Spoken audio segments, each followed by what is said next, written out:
Nsoose n'oluyimba nti tewali nsi esinga eno. Ensi eno ey'omu masekkati g'ensi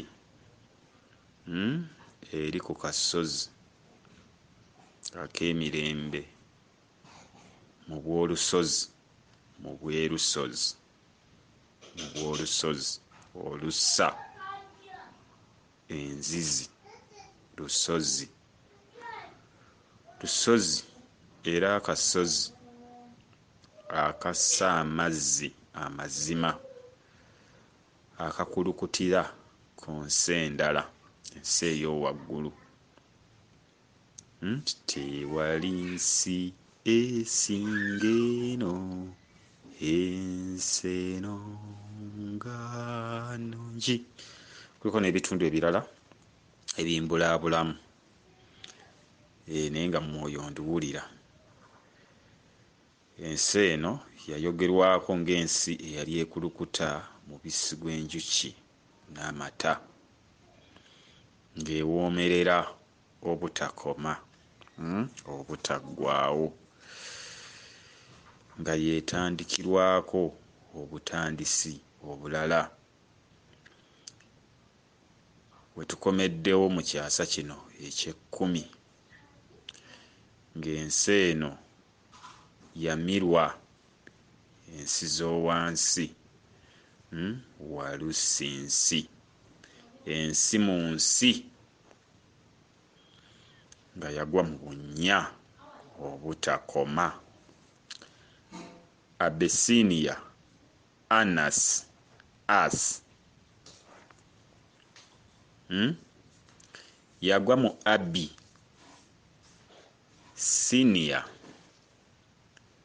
yagwa wansi mu bunnya Siniya. Abisiniya nga yagwa mu bunnya Abesi mu magombe, yagwa mu bunnya obutakoma, yagwa mu bunnyo, mu bunnyolo, mu bunyero. Munansonyiwa ebigambo ebyo bya Luganda ebisobola okuggyayo amakulu. Tujja ku mikutu, tujja n'abantu abakuze ab'ensa n'emmizi.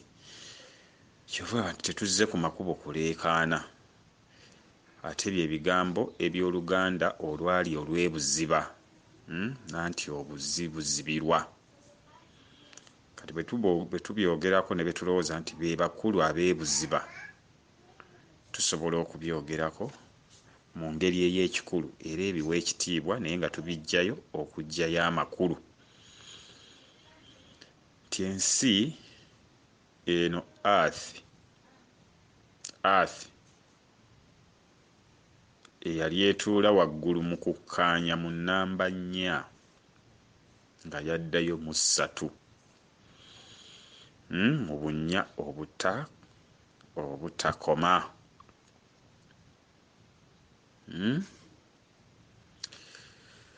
Twagwa mu bubi, twetaaga kunaaza kutukuza.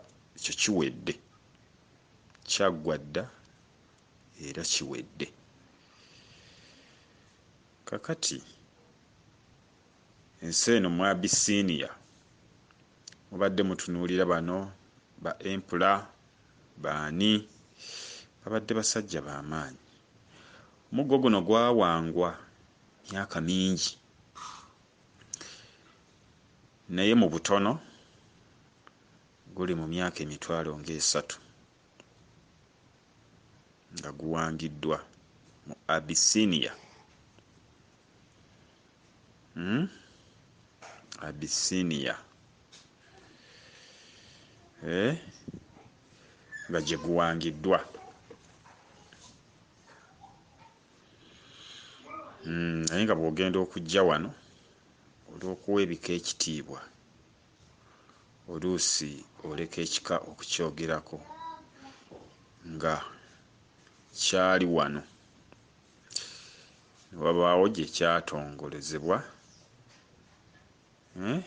oba nga gy'ogamba nti tukoze manifesto naye tugende tugitongoleze egundi oba tugisakire amaanyi okuva egundi.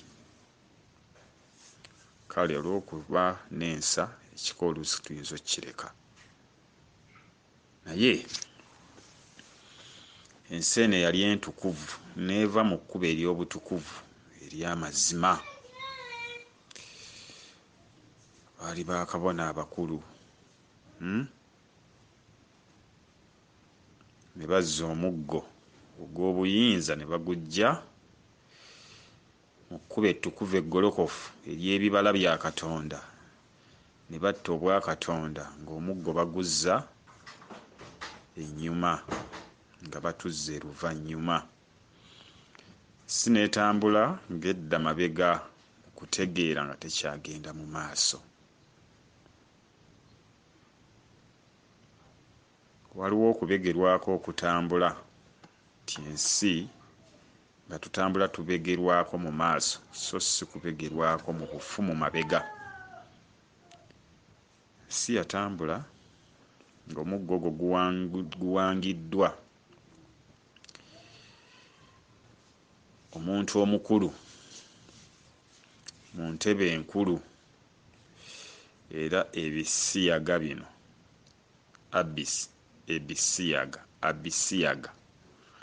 Abisiniya mukwano byaviira ddala mu bakulu era mu mukulu mu myaka 30,000. Najja omuggo mu maaso ewa bulamu n'aguzza mu kifu ekigimusa, mu kifugi n'aguzza emabega, n'asitula obuyinza bwa kitaka kya Nawansi. Oyo tutuulako mutuule, akabiina tukatuulira, n'obunnya obwo tubutuulako, kwe tutuulira ku kabina. Naye mukulu era mutukuvu, kabuyonjo nnungi nnyo ng'eri gy'eri, naye leeta bbi mu luggya oba ku mmeeza olabe ensi bw'eyeesasa.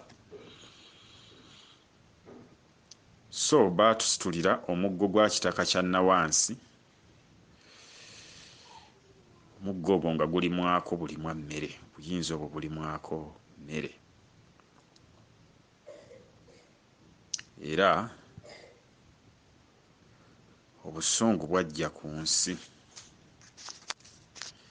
ng'ensi eyali omufugwa gwe bafugika mu bubi eri mu lusuku, era yali atuulwako alimwako emmere nga bamuggyeeyo ate okukulembera, ng'ate ye atuula mabega nyuma. Obuyinza buno bwa kitaka kya Nawansi butudde mu fuuti 15. Mwana ow'engabi y'alina ebisigalira byaffe ebyonooneka byonna mu kifugi.